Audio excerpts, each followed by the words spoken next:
Señor y Dios Padre, estamos agradecidos contigo, Señor, porque tu misericordia que se renueva cada mañana, Señor, nos ha alcanzado y hemos podido abrir nuestros ojos y estar con vida a este nuevo día que tú nos has regalado. Padre, gracias, Señor, por la bendición que nos das de reunirnos a través de la tecnología y con toda libertad para escudriñar un poquito de tu palabra, Señor. Pedimos tu bendición, Señor. Queremos que tu Espíritu Santo en todo momento nos esté guiando y nuestras mentes, Señor, sean bendecidas por tu palabra, para aceptarla, Señor, para entenderla, para obedecer, Señor, Amén. para honrarte en todo momento. Gracias, Señor, por esta maravillosa oportunidad que tú nos das de escuchar tu voz. En el nombre de Jesús. Amén. Amén. Amén. Entonces, estamos listos para comenzar los versículos de memoria que hemos estado aprendiendo y estoy confiando en el Señor de que el Espíritu Santo les ha recordado y les ha ayudado a aprendérselos, a fijarlos en la memoria para que así después, cuando Dios tenga que cumplir la promesa que nos ha hecho de que traerá a nuestras mentes las cosas que necesitamos para decir en el momento en que las necesitemos, entonces las cosas estén allí como en un disco duro para que el Espíritu Santo las traiga de vuelta. Entonces, comencemos esta vez por el capítulo 1, versículos 6 y 7. Me maravillo de que tan pronto, abandonando al que os llamó por la gracia de Cristo, os paséis a otro evangelio. No es que haya otro, sino muchos, sino algunos os perturban. Yo siempre quiero decir muchos, sino que algunos os perturban y quieren pervertir el evangelio de Cristo. Luego en Gálatas 2 tenemos del versículo 19 al 21 y dice: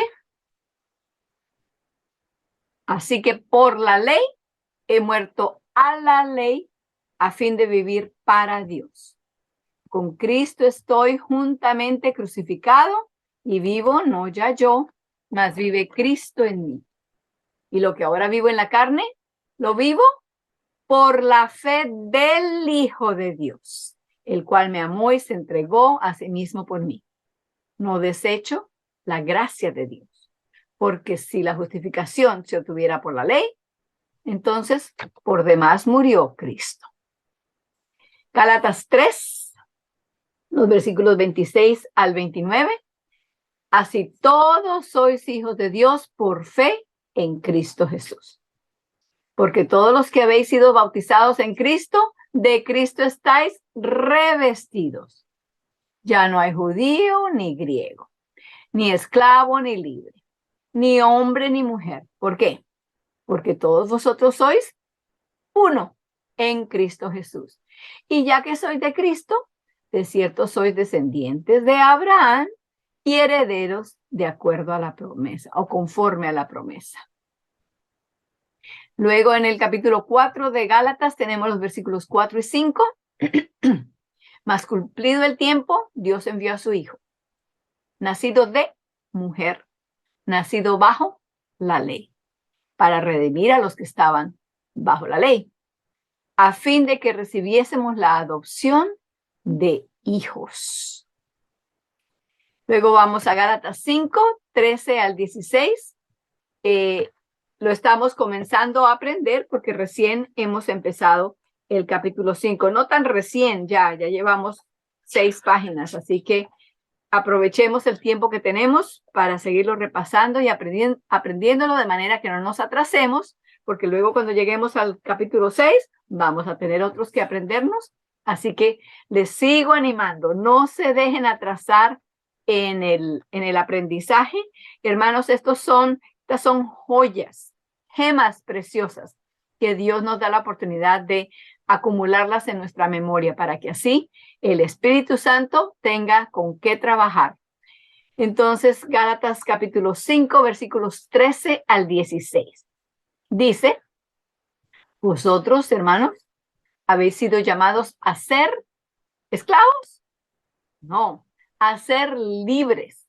Pero no uséis la libertad para satisfacer la carne, sino servíos con amor los unos a los otros. Porque toda la ley se cumple en este precepto: amarás a tu prójimo como a ti mismo. Pero si os mordéis y os devoráis unos a otros, cuidad que no os consumáis mutuamente. Se acaban. Versículo 16. ¿Cuál es la fórmula entonces para que no estemos peleando, mordiéndonos, acabándonos los unos a los otros? Dice, digo, pues vivid según el Espíritu, con E mayúscula, o sea, el Espíritu Santo, ¿verdad? Y no satisfaréis los malos deseos de la carne. Es una promesa. No van a satisfacer los deseos de la carne. ¿Y cuál es el preámbulo de eso? Que andemos, que vivamos según el Espíritu. El versículo 17 del mismo capítulo de Gálatas, o sea, el que le sigue después del 16 que nos acabamos de aprender, nos dice claramente que el espíritu y la carne están opuestos unos a otros. Y entonces cuando batallan el Espíritu Santo y la carne, ¿quién? A ver, ¿podemos adivinar quién será el que gana? El Espíritu Santo. Claro que sí. Entonces, si no estamos ganando la batalla contra la carne, ¿cuál será el problema? ¿Cuál será el diagnóstico? Nos falta Espíritu Santo. Si no hay Espíritu Santo, y tiene que haberlo completamente, porque a pedacitos o por porcentajes no vale. No tiene la capacidad, no le hemos dado la autoridad para hacer nada. Pero cuando le damos la autoridad, el Espíritu Santo viene y él batalla y él gana. Gana en nosotros, porque nosotros se lo permitimos. Creemos y se lo permitimos. Ok, entonces vamos ahora a la página 130, que era donde habíamos quedado la vez pasada. Habíamos hablado del versículo 2. Yo, Pablo, os digo, si os circuncidáis, de nada os aprovecha, de nada os aprovechará Cristo. Ahora entonces vamos al versículo 3 y 4. Leámoslo juntos, está en la parte inferior de la página 30 en negrilla. Otra vez declaro que todo hombre que se circuncida está obligado a cumplir toda la ley. Los que procuráis justificaros por la ley, os habéis desligado de Cristo. Habéis caído de gracia. Esto es una noticia bastante fuerte. Los que procuráis justificaros por la ley, no solamente es que están perdiendo el tiempo, están gastando sus energías en nada, no. Os habéis desligado de Cristo, habéis caído de la gracia. Así que lo que eso significa, que vamos a estudiar ahora más en cuanto a esto, es algo que tenemos que saber, porque no queremos estar desligados de Cristo, ni caer de la gracia, perder la gracia, sin saber por qué y sin habernos dado cuenta del peligro en que estábamos. Entonces, antes de leer el comentario de esto, en la página 131 estamos ahora. Sin embargo, voy a leer el último el último párrafo que leímos la vez pasada en la página 130 antes de la negrilla. Dice lo siguiente, por favor sigan, y espero que muchos de ustedes tengan ya subrayado o con color o creyón le hayan puesto más firmeza a las palabras. Y lo leo ahora. Dice, Dios dio la circuncisión como una señal de fe en Cristo.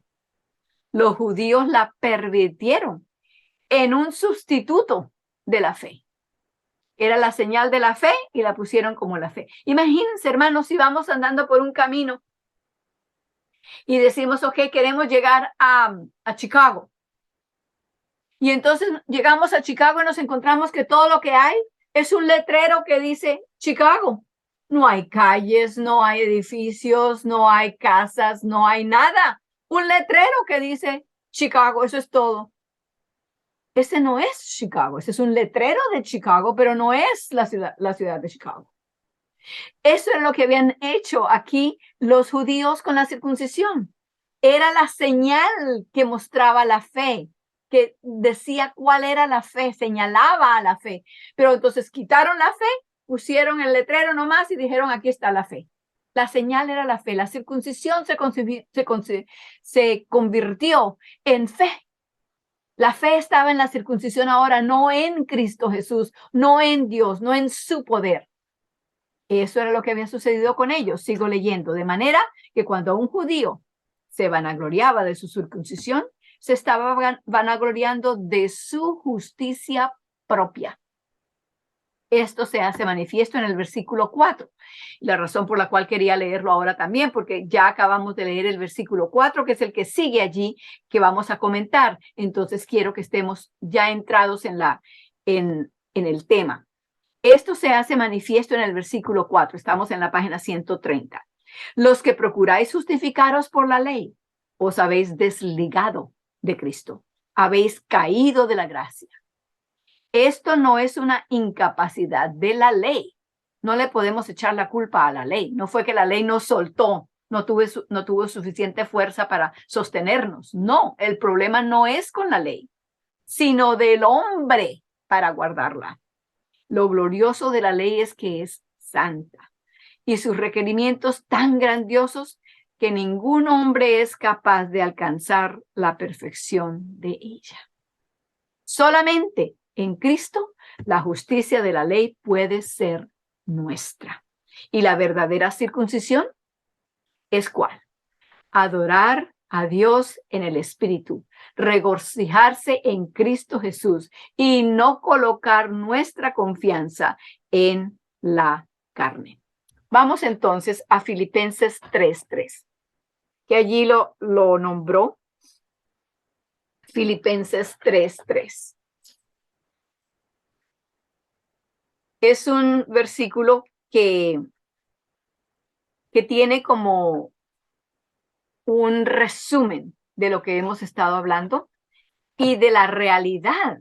Esto no es solamente palabras o teorías, unos axiomas que nosotros podemos entender y memorizar y ya con eso ya tenemos. No, esto tiene una practicalidad y si no tiene la práctica en él, si no vivimos esa práctica, de nada nos sirven las palabras, por muy memorizadas que las tengamos. Filipenses capítulo 3, versículo 3. Dice, porque nosotros somos la circuncisión, los que servimos en espíritu a Dios y nos gloriamos en Cristo Jesús, no teniendo confianza en la carne. Pablo está hablando allí a los miembros de la iglesia de Filipo, a los filipenses, y les está diciendo a ellos, nosotros somos la circuncisión. ¿Por qué somos la circuncisión? Aquí está la razón. ¿De qué está hablando de él? Ya no somos los judíos que se circuncidaban y tenían que circuncidar a sus hijos y a sus nietos y a sus bisnietos y a todos los masculinos de la casa, todos los hombres, los varones. No, dice, nosotros somos la circuncisión. Los que seguimos a Cristo, los cristianos somos la circuncisión. ¿Qué clase de circuncisión es esta? Servimos en espíritu a Dios. Y no solamente eso, son dos ingredientes, son tres ingredientes. Seguimos a Cristo, le servimos a Él en el espíritu. Número 2, nos gloriamos ¿en quién? En Cristo Jesús. Y tercero, ¿por qué lo hacemos? Porque no tenemos confianza en la carne. En el momento que la confianza comienza a entrar, por muy poquitita que sea, la confianza en nosotros mismos comienza a levantar su cabeza, en ese momento ya dejamos de gloriarnos en Cristo y dejamos de seguir a Jesús, a Dios en el Espíritu. Y dejamos, por lo tanto, de ser la circuncisión que Dios busca. No la circuncisión de la carne, como en el caso de los judíos, y que los judíos querían también aplicarle a los gentiles y querían que la iglesia cristiana que Cristo había establecido siguiera eso y decían, si no tienen la circuncisión, por mucho que tengan a Cristo, ya no les vale. Tienen que tener a Cristo, está muy bien, perfecto, pero es Cristo más la circuncisión. No, Pablo dice, nosotros somos la circuncisión porque seguimos al Señor en el Espíritu, nos gloriamos en Cristo y no tenemos confianza en la carne. Y cuando dice confianza en la carne, no es que no le confiamos al hermano o a la hermana o al vecino, etcétera. No, ellos también son carne, pero eso nos incluye a nosotros. No confiamos en la carne ni en la nuestra propia, mucho menos en la nuestra propia, porque esa es la que nos mete en problemas precisamente, ¿verdad? Entonces, ahora sí, vamos al comentario de los versículos 3 y 4 que ya leímos, y entonces comenzamos en la página 131, el primer párrafo, el primer párrafo que comienza diciendo, en efecto. Janet, ¿puedes leer, por favor?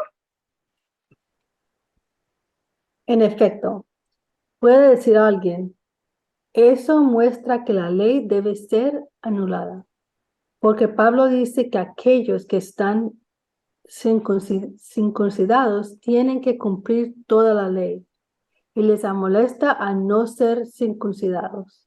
Oh, wow. ¿Se fija por dónde se va la mente que confía en la carne?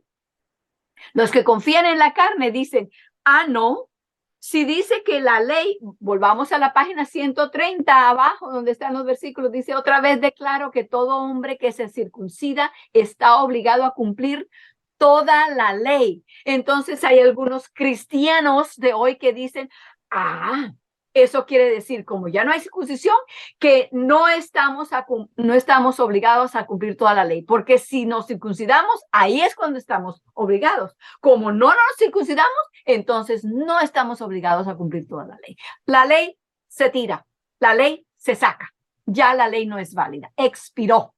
Dios la cambió, ya dio una manera diferente. Los del Antiguo Testamento eran salvos por guardar la ley, pero los de la nueva dispensación no son salvos por eso, son salvos por gracia. Se tira la ley. ¿Es eso lo que está diciendo? El siguiente párrafo nos dice exactamente qué es. Ana, por favor.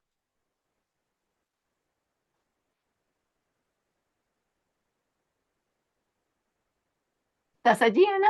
No te olvides abrir el Sí, aquí micrófono. estoy, solo que no había prendido el micrófono.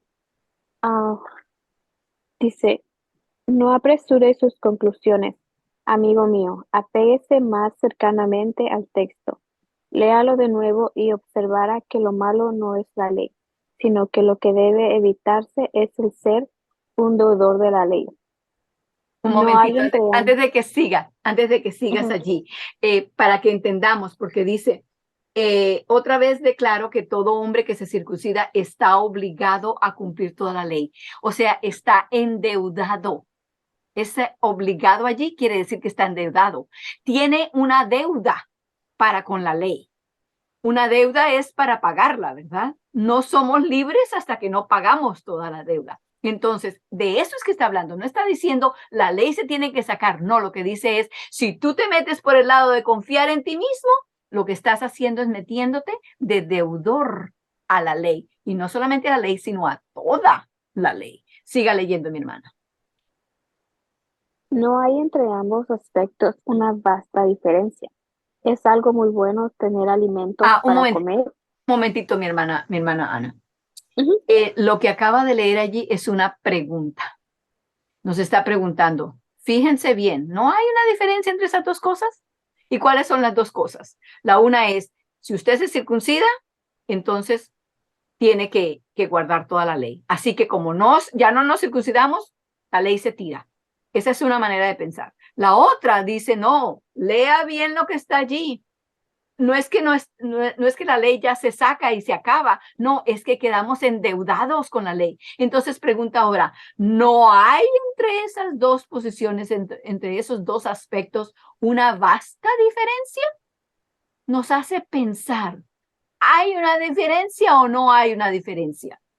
Hay una diferencia y es grande, es astronómica. Siga leyendo, mi hermana, ¿es algo? Es algo muy bueno tener alimentos para comer y ropa para vestir, pero es un hecho muy penoso estar endeudado por causa de estas cosas necesarias. Lo más triste de todo es de ver aquellas cosas y todavía no poseerlas. Wow. Un ejemplo, una ilustración muy sencillo, pero muy apropiado. Si nosotros tenemos que pedir prestado para comprar la comida y el vestido, que son cosas necesarias, quiere decir que aunque las tenemos, sin embargo, todavía las debemos. Hay que pagar esa deuda. Y dice el autor, dense cuenta que no es solamente la situación de que está debiendo, sino de que todavía no las tiene, porque no hay forma de que por medio de la ley, con nuestras propias obras, podamos adquirir salvación, ni justificación, ni santificación, ni redención, nada de eso. Estamos endeudados y no logramos ni siquiera lo que necesitábamos. Nos metimos en deuda para comprar la comida y el vestido que son tan necesarios. Estamos endeudados y todavía no tenemos ni qué comer ni qué vestir. ¿Qué gracia tiene eso? ¿Para qué lo hicimos? El apóstol Pablo nos está diciendo, Dios por medio del apóstol Pablo nos está diciendo, abran sus ojos, que lo que les están enseñando es un engaño tan sutil que los hace pensar de una manera cuando que en realidad ustedes están perdiendo no solamente un poquito, no solamente un pedacito de la razón y de la verdad que les estoy mostrando, sino que se las están volteando y les están haciendo creer una mentira tremendamente grande. ¿Entendemos, hermanos? Ay, yo espero que este punto esté bien claro en nuestras mentes. Si hay alguien que tiene alguna duda en cuanto a esto o no entiende claramente, no capta, ¿me pueden decir cuál es? Antes de que sigamos. Que parece ser que todos han entendido. Y si no, hermanos, también les digo, como siempre, regresen y repasen y repasen. Y a medida que repasan, oren, pídanle al Espíritu Santo que les abra la mente para entender claramente lo que hay allí. Porque una lectura ligera nos deja con la misma capacidad de caer en engaño, en creer, en las palabras suenan como que dijeran una cosa, pero tenemos que leer con sabiduría del Espíritu Santo, con discernimiento para saber qué es lo que verdaderamente está diciendo. Entonces, el siguiente párrafo a José, por favor. Un deudor es alguien que debe algo. Aquel que es un deudor de la ley debe lo que la ley demanda. Es a saber, justificación. Por lo tanto, cualquiera que es un deudor de la ley está bajo maldición, porque está escrito: maldito todo aquel que no permanece en todas las cosas que están escritas en el libro de la ley para guardarlas. Eso de paso viene de Gálatas 3:10. No lo dice allí, pero ustedes pueden conseguirlo en Gálatas 3:10. Maldito todo aquel que no permanece en todas las cosas que están escritas en el libro de la ley para guardarlas. Siga, hermano. De manera que intentar obtener justificación por otros medios, aparte de la fe de Cristo, es incurrir en la maldición de la deuda eterna. Eterna. ¿Por qué es una deuda eterna? Pregúntense, piensen en eso, reflexionen. ¿Por qué es una deuda eterna? ¿Alguien tiene una idea? De manera que intentar obtener la justificación por otros medios, aparte de la fe en Cristo, es incurrir en la maldición de la deuda eterna. ¿Cuál deuda? Porque nunca va a lograr alcanzar, nunca va a poder pagar, siempre va a estar pagando, siempre, de acuerdo a su justicia, ¿verdad? Siempre va a estar y nunca va a terminar de pagar esa deuda. Nunca va a poder terminar. No importa que tengamos para vivir 10 millones de años, 10 millones de años vamos a seguir endeudados. porque no podemos pagarlo. Por eso necesitamos ver a Cristo como el único que puede pagar esa deuda por nosotros. Y solamente la pudo pagar porque se hizo uno con nosotros, porque no se la iban a recibir si otra persona venía a pagarla, porque era una deuda de muerte. A nadie le permiten morir por otra persona. El que hizo el crimen, el delito, esa es la persona que tiene que pagar o estar en la cárcel o morir. No permiten a otros. Por eso Jesús se hizo uno con nosotros para poder pagar esa deuda que era nuestra. Él haciéndose nosotros, entonces tiene el derecho de pagar la deuda por nosotros. Qué profundo, ¿verdad? Qué verdad tan grande. Qué paz, qué libertad la que trae cuando entendemos eso. Gloria a Dios. Sigue leyendo, José. Queda hecho deudor eternamente, porque maldición de la...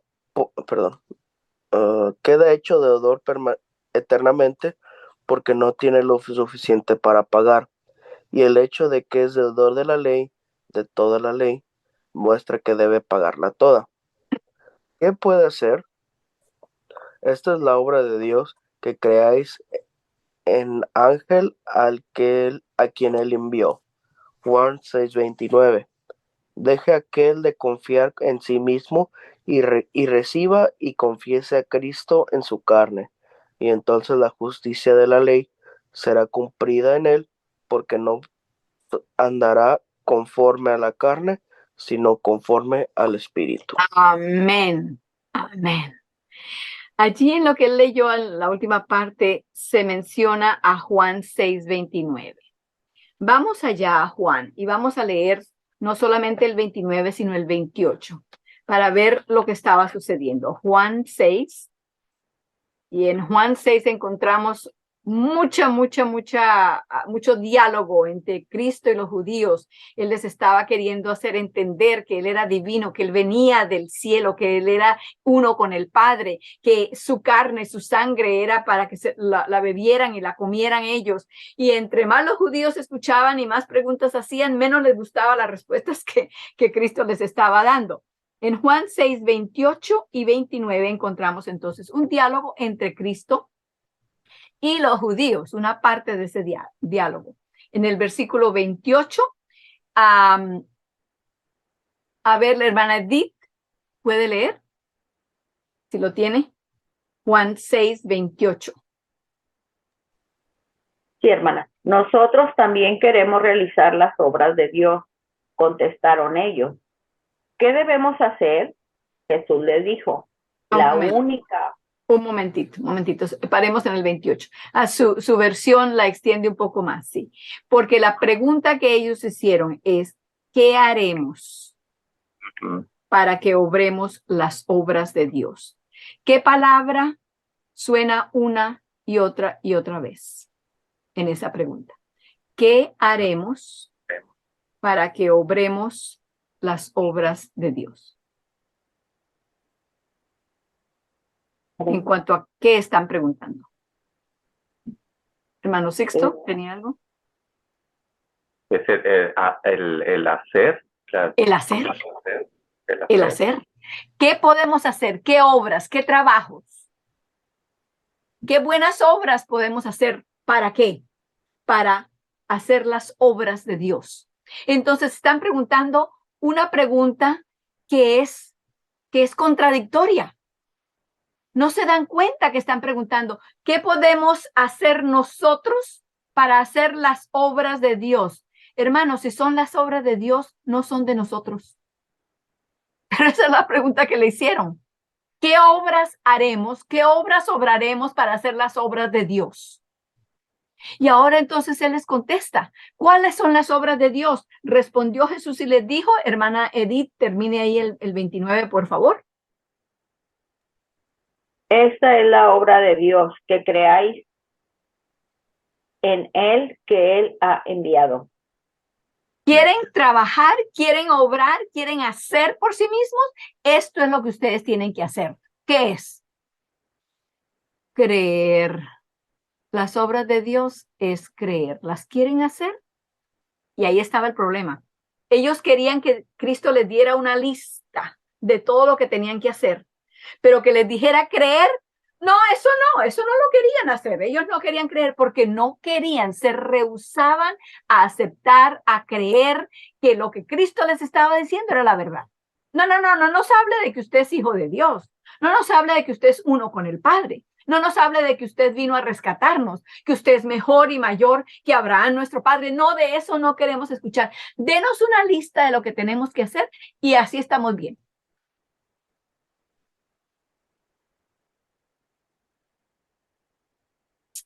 Pensemos, ¿estaremos nosotros haciendo lo mismo que estaban haciendo los judíos allí? Si tuviéramos a Cristo aquí esta mañana con nosotros, rehusaríamos escuchar lo que nos quiere decir y más bien le diríamos, dinos qué es lo que tenemos que hacer y ya con eso quedamos. Danos una lista. ¿Y qué de cuando escuchamos que la respuesta a nuestra pregunta es, las obras de Dios es que crean en el que envió? Ah, pero si eso era lo que no queríamos. Eso no era lo que querían. Y al punto, hermanos, miren, en el mismo capítulo 6, en el versículo 64, dice, mas hay alguno de vosotros que no creen, se rehúsan. Porque Jesús desde el principio sabía quiénes eran los que no creían y quién le habían de entregar. Y dijo, por eso os he dicho que ninguno puede venir a mí si no le fuere dado del Padre. Desde esto, de ahí para adelante, qué triste es el versículo 66. Desde esto, muchos de sus discípulos volvieron atrás y ya no andaban con él. Ni por el hecho de que él les había dado comida y había sanado y había resucitado, ni eso les valía. No, si tenemos que creer en él para poder aceptar todo el resto de lo que hemos visto que él hace, entonces no. Gracias, pero no gracias. No querían creer en él y por no querer creer en él, se rehusaban hasta andar con él, aún viendo los beneficios materiales, diríamos así, que podían alcanzar. Eso demuestra un corazón endurecido, un corazón rebelde, no un corazón ignorante, no ignorante porque no saben, porque no han conocido, no, es un corazón ignorante voluntariamente, porque así lo quieren ser ignorantes, quieren seguir siendo ignorantes y están haciendo esto. No quiero escuchar, no me digas más, yo no quiero saber. Simplemente porque Cristo les dijo, las obras del Padre es que creáis en el que Él envió. Porque al creer, hermanos, no es el creer del demonio. Los demonios creen y tiemblan. Quiere decir que lo que creen es grande y lo creen completamente, si no, no temblarían, porque si no fuera algo verdadero, dirían, sí, nosotros creemos en eso, pero eso no vale de nada. No, ellos saben que vale de mucho porque ya Cristo murió y resucitó. Pero no esa fe, porque esa fe no cambia a los demonios. Ese creer no les ayuda de nada. ¿Por qué? Porque al creer nosotros en Cristo, con la fe de Jesús, entonces le estamos permitiendo, le estamos dando permiso de que obre en nosotros y hay una transformación. Hermano, los demonios no quieren transformación. Los demonios quieren seguir confiando en sí mismos, que se haga la voluntad de ellos y no la del Padre. Para los cristianos, la fe de la cual hablamos, el creer al cual nos referimos, es el creer que transforma la vida, como María Magdalena. Vete y no peques más. La gracia, la misericordia expresada en el perdón hace que entonces nosotros, ¿cómo vamos a hacer lo mismo que estábamos haciendo antes, habiendo escuchado la misericordia de Dios que nos perdonó la muerte segura con el apedreamiento? Esa es la diferencia. Entonces volvamos ahora a nuestro libro, habiendo entendido esa parte de allá, y vamos al ¿Dónde estábamos ahora? En la 131. Habíamos llegado hasta Filipenses 3. Estoy perdida. Aquí fue donde, no, el hermano había leído de Juan 6:29 y habíamos ido a Juan 6:28. Ok, ya, ahora sí ya llegué otra vez. Entonces, estamos en la 131. Viene ahora el versículo 5. El versículo 5 de Gálatas 5. Y dice, leámoslo juntos, pero nosotros, por el Espíritu, con E mayúscula, o sea, por el Espíritu de Dios, ¿verdad? El Espíritu Santo, aguardamos la esperanza de la justicia que viene por la fe. ¿Y qué es justicia nuevamente, hermanos? Recordemos, porque la palabra justicia, si en inglés es confusiva, en español es más que confusiva. Justicia quiere decir buenas obras, buen obrar. Righteousness es hacer el bien. Entonces, vamos a leerlo con ponerle el hacer el bien. Pero nosotros por el Espíritu aguardamos la esperanza de hacer el bien. El buen hacer ¿de quién? El hacer de Dios en nosotros. Que viene como por la fe. Entonces, a ver quién más está aquí. La hermana Marta no creo que puede leer, pero la hermana Edith sí, por favor.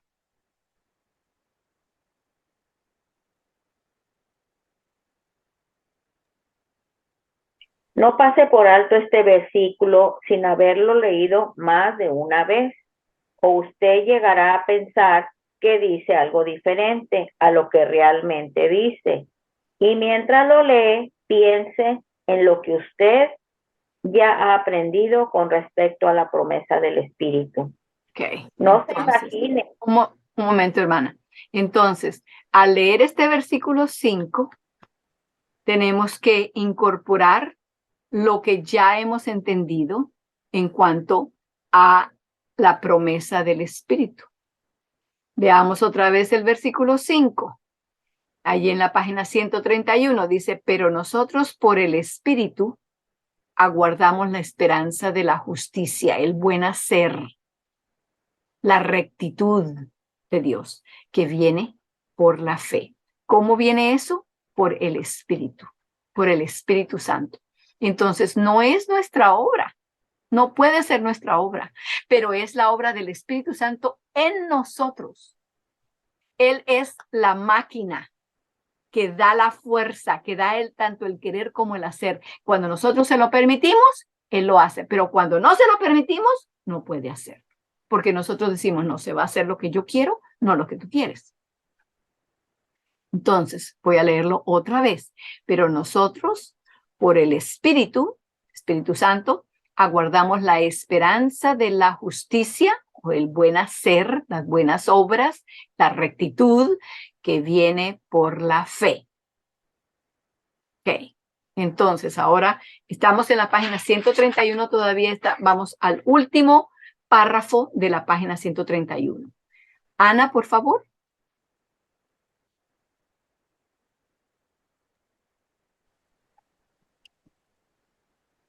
¿Dijo el último o después del versículo?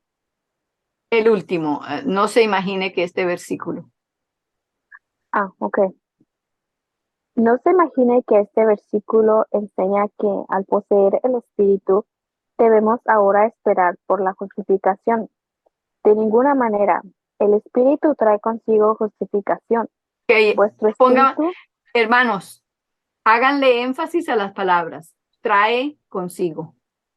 El Espíritu trae consigo justificación. Entonces, porque cuando escuchamos la palabra esperanza o esperar, en español no hay una palabra diferente para cuando esperamos, estamos esperando algo o cuando tenemos la esperanza de algo. En inglés sí existe esa diferencia y yo sé que varios de los hermanos aquí conocen algo del inglés. Les voy a traer esa diferencia. Si yo digo, I am waiting for the bus, estoy esperando a la buseta. I am waiting. Pero si digo, I am hoping in Christ, esa esperanza no es lo mismo que esperar por la buceta. Es una esperanza, un esperar diferente. Cuando esperamos en Cristo no es lo mismo que cuando estamos esperando. Yo espero que vengan, yo espero que sí vengan, yo espero que me llamen, yo espero. Ese esperar que tiene que ver con la humanidad tiene una duda, tiene un elemento de que puede que suceda como puede que no suceda. Yo espero que me llamen, ojalá me llamen, pero con Dios no hay ese ojalá. Con Dios es por seguro. Cuando el Espíritu entra, Él trae consigo la justicia. ¿Se notan la diferencia allí? Y me alegro que muchos de ustedes sepan el inglés, con eso ven también allí la diferencia. Pero tenemos que aprender a escucharla también en español, para escuchar lo que la Biblia nos está diciendo, no lo que el hombre, la humanidad o aún nuestro mismo idioma quiera insinuar. Tenemos que aprender a escuchar la terminología y el significado de la terminología de acuerdo con la Biblia, no de acuerdo con lo que escuchamos y con lo que nos acostumbramos diariamente en nuestro hablar, en nuestro diálogo familiar diario. Siga leyendo entonces, Ana. Vuestro espíritu vive a causa de la justicia. Romanos 8:10. Y cuando Él venga, convencerá al mundo de pecado, de justicia y de juicio. Juan 16:8. Por lo tanto, cualquiera que recibe el Espíritu obtiene convicción del pecado, juntamente con la justificación de la cual el Espíritu le muestra que carece y que solo Él puede dar. Amén, amén. Estoy casi segura que en otro tiempo, estudiando otro de los capítulos anteriores, habíamos hablado de esto. Sin embargo, vamos a ir porque la repetición nos ayuda a familiarizarnos y a aceptar, a recibir como propio, a apropiar las cosas. Vamos entonces a Juan 16. Juan capítulo 16. Cristo está hablando allí del Espíritu Santo. Aquí se citó el versículo 8, pero vamos a empezar desde el versículo 7 para que nos convenzamos y estemos seguros de lo que Cristo estaba diciendo y de qué estaba hablando. Dice en el versículo 7, empero yo os digo la verdad. Os es necesario que yo vaya, porque si yo no fuese, el Consolador no vendrá a vosotros, mas si yo fuere, os lo enviaré. Entonces está hablando del Espíritu Santo, el Consolador, o como lo llaman en otras partes, el Espíritu de verdad, el Espíritu de Dios, el Santo, el Espíritu Santo. Todos esos son nombres para la misma deidad. Entonces, aquí ahora entonces en el versículo 8, después de que dice que Él lo va a enviar, nos dice, ¿para qué lo va a enviar? ¿Cuáles son las funciones del Espíritu Santo? Allí hay 3. Dice, y cuando Él viniere, redarguirá o convencerá al mundo de pecado, número 1, convencerá al mundo de justicia, número 2, y número 3, convencerá al mundo de juicio. Ahí están. Él viene para esas 3 razones, entre muchas otras. Muchas otras. Ya hemos estudiado muchas de ellas. Pero esas 3, convencer de pecado, de justicia y de juicio. Solamente cuando el Espíritu Santo entra es que podemos nosotros vernos tal como somos. Y en cualquier momento en que caemos en la cuenta, llegamos a pensar, oye, sí, ¿verdad? Eso no está bien. Yo he hecho esto por tanto tiempo y nunca me había dado cuenta que eso no está bien con Dios. Puede que esté bien con la comunidad en que vivo, puede que esté bien aún con las leyes del país en que vivo, pero no está bien de acuerdo a la palabra de Dios. ¿De dónde viene ese entender? Esa luz que aparta las tinieblas de nuestra mente. ¿De dónde viene? ¿Alguien me puede contestar?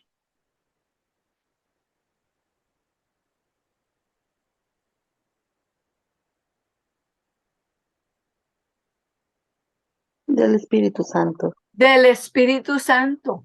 Nunca debemos pensar ni decir, no, un día me di cuenta yo no. Me hizo caer en la cuenta el Espíritu Santo. Él es el que lo hace. Si no fuera por la obra del Espíritu Santo, ninguno de nosotros aquí, ni nadie en el mundo podría ver la diferencia entre el pecado y lo que no es pecado. Discernir entre lo bueno y lo malo, eso viene directamente del favor y la función y el ministerio del Espíritu Santo, no viene de nosotros. Entonces, Él nos convence del pecado.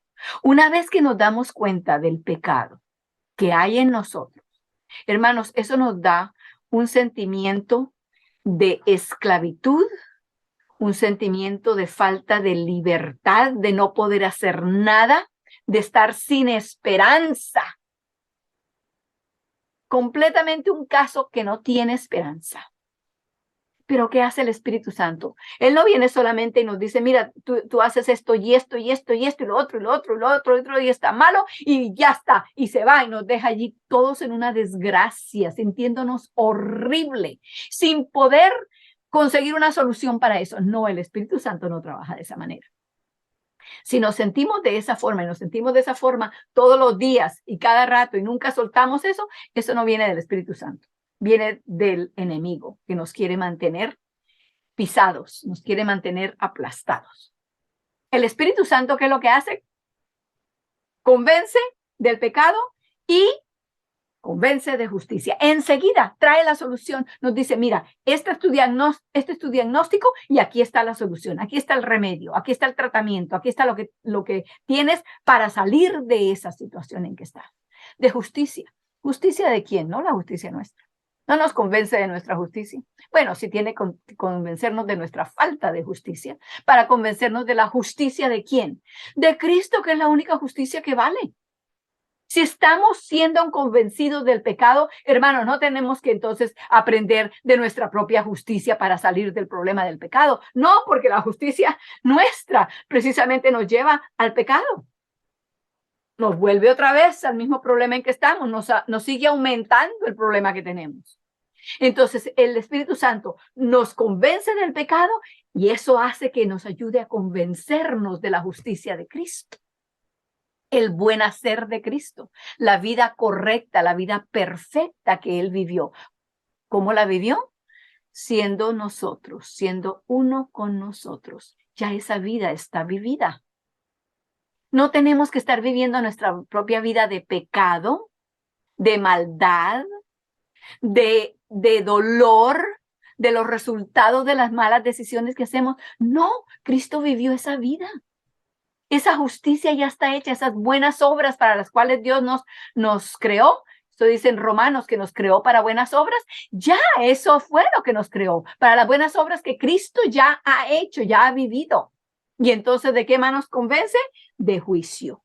No de juicio para decirnos, espérate que ya viene el juicio para que veas lo que te va a pasar. No. Lean en el versículo 11. Allí nos explica qué es lo que quiere de que nos convence de juicio. De juicio por cuanto el príncipe de este mundo es juzgado. En otras palabras, nos convence del pecado. Eso nos ayuda para que veamos claramente y deseemos el remedio que nos muestra, que es la justicia de Cristo, el buen hacer, la vida perfecta de Cristo. Y nos dice, y no se preocupen por lo que el enemigo va a traer a sus mentes. El enemigo les va a decir, tú siempre has pecado. ¿Crees que ahora vas a cambiar así de la noche a la mañana porque cambiaste? No, tú vas a volver a caer y a caer y a caer. Olvídate de esas tonterías. No, eso no es. Tenemos que darnos cuenta que lo que el enemigo nos está diciendo, nos lo dice porque él ya es un enemigo conquistado. Un enemigo que ya perdió la batalla. Pero él quiere hacernos creer que todavía tiene todo el dominio. No, el dominio no es de él, el dominio es de Cristo. Por eso en Romanos 6 se nos dice, el pecado no tendrá dominio sobre vosotros. ¿Creemos o no queremos creer y queremos quedarnos bajo el dominio de Satanás? Esa es nuestra decisión en ese punto.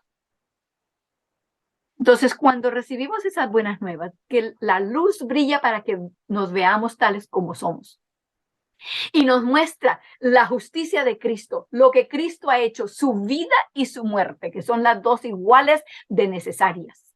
Entonces, nos dice, y el enemigo, el que los tenía ustedes bajo su dominio, ya es un enemigo juzgado, un enemigo que ya no tiene poder. Es un león sin zampas y sin dientes. No tienes de qué temer. De eso es que está hablando allí, donde la hermana leyó, cuando dice, y cuando Él venga convencerá al mundo de pecado, de justicia y de juicio. Por lo tanto, cualquiera que recibe el Espíritu obtiene convicción del pecado, juntamente con la justificación de la cual el Espíritu le muestra que carece y que solo Él puede dar. ¿Entendemos qué belleza la que ella en Juan 16, 7 y 8 y 11? Qué belleza lo que se encuentra allí. Eso es precisamente de lo que habla el apóstol Pablo en el libro de Gálatas. Ese es el resumen de todo aquello. Estamos ahora en la página 132. Hermano Sixto, lea los dos siguientes párrafos.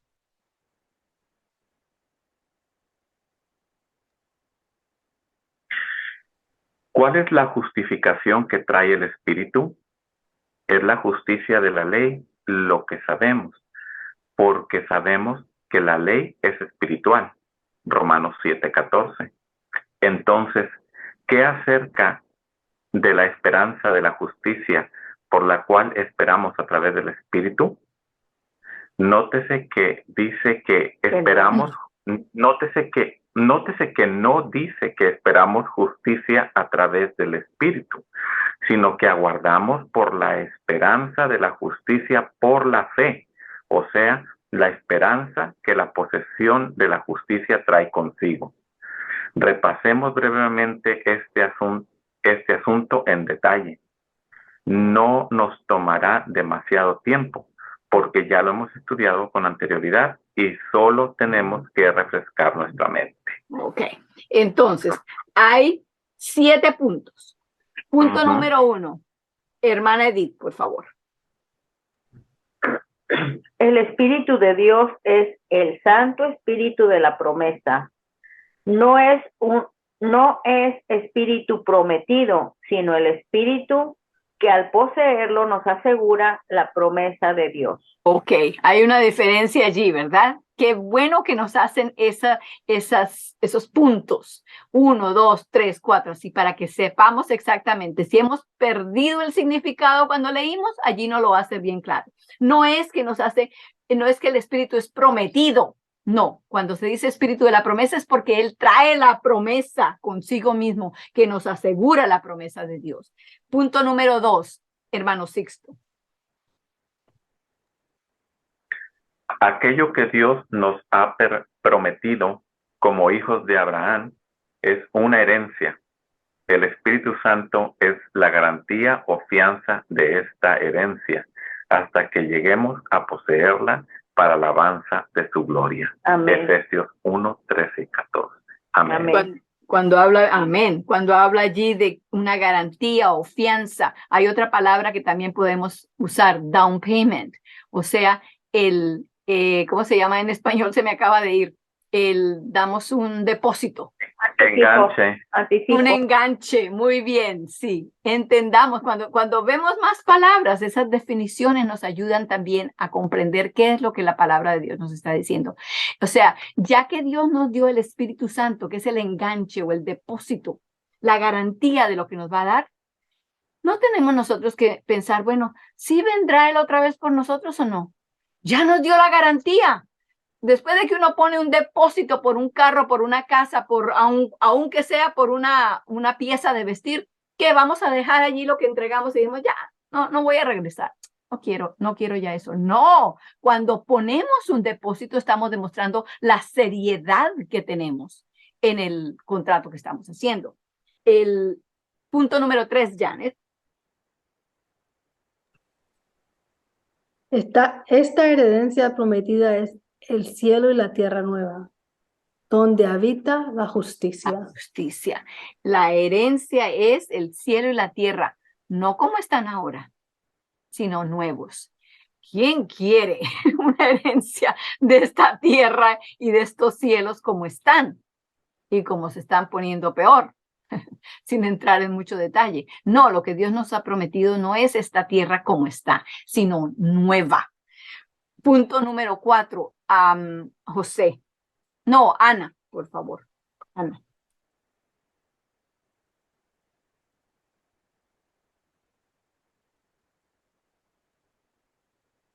Abre tu micrófono, Ana. Ok.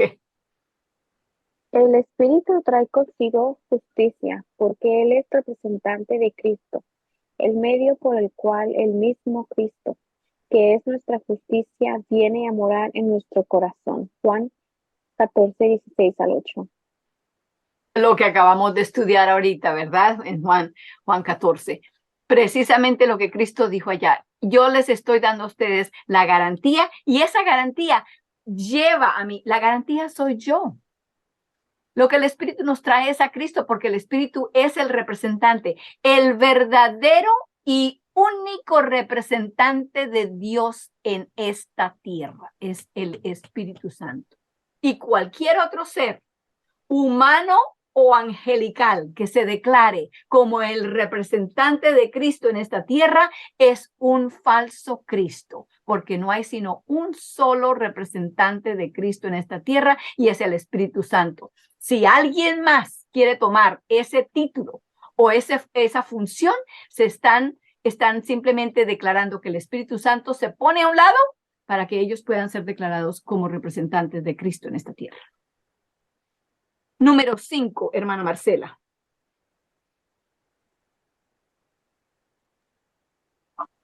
Dice, por lo tanto, la esperanza que el Espíritu trae es la esperanza que la posesión de la justicia acarrea. En otras palabras, la esperanza de una herencia en el reino de Dios, la tierra renovada. Exactamente. Y el número 6, hermana Marcela, también. Okay. La justicia que el Espíritu nos trae es la justicia de la ley de Dios, la que a través del Espíritu es escrita en nuestros corazones, en vez de en tablas de piedra. Amén. Amén. Esto es lo que Cristo ha estado tratando de hacer desde que el hombre cayó hasta el día de hoy. Febrero 19 del 2023, Dios todavía está tratando de ayudarnos a entender qué es lo que Él quiere. No es que nos dio las tablas de los mandamientos para que nosotros las hagamos porque no podemos, nos las dio para que nos diéramos cuenta de que Él es el que nos trae la justicia de la ley de Dios, que a través del Espíritu es escrita en nuestros corazones, no en tablas frías y duras de piedra, sino en nuestro corazón, donde entonces llega a ser parte de lo que nosotros mismos queremos, llega a ser parte de lo que nosotros anhelamos hacer. No es que lo estamos haciendo porque lo tengo que hacer, no, lo hago porque eso es lo único que me nace hacer, porque Dios ha puesto su ley en mi corazón. Y ahora yo no busco hacer nada más que no sea lo que complazca a Dios. No hay ningún otro elemento que esté peleando por la supremacía de mi corazón. Existe solamente Dios, el trono de Dios está utilizado por Dios. Que esta sea la experiencia de cada uno de nosotros, no solamente hoy, sino durante toda esta semana, y regresaremos al punto número 7. Yo pensé que íbamos a tener tiempo, pero no tuvimos tiempo. Pero ¿sabes qué? José, lee el número 7. Regresaremos a estudiarlo, pero léelo para cerrar ahora. Okay. Por lo tanto, la suma de todo lo dicho es que si desconfiamos totalmente de nosotros mismos y reconocemos que no hay nada bueno en nosotros y como consecuencia nada bueno podemos producir, y que por lo tanto, en vez de pensar que somos tan poderosos como para guardar la ley, permitimos ser llenos del Espíritu Santo. para así ser llenos de la justicia del Espíritu. La esperanza de la justicia. No, te saltaste una. Para así ser llenos. Para así ser llenos de justicia de la ley. Entonces habitará en nosotros la esperanza viva, la esperanza del Espíritu, la esperanza de la justicia por la fe. No implica ningún elemento de duda. Es en cambio una positiva certeza. Pero en ninguna otra cosa hay esperanza. Aquel que no tiene la justificación que es de Dios por la fe, no tiene ninguna esperanza. Únicamente Jesucristo en nosotros es la esperanza de gloria.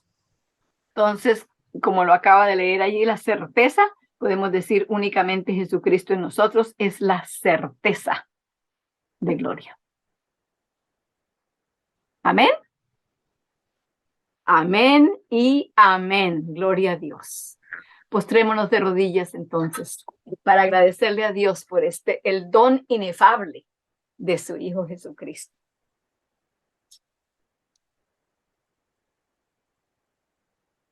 Padre nuestro que estás en los cielos, santificado sea tu nombre.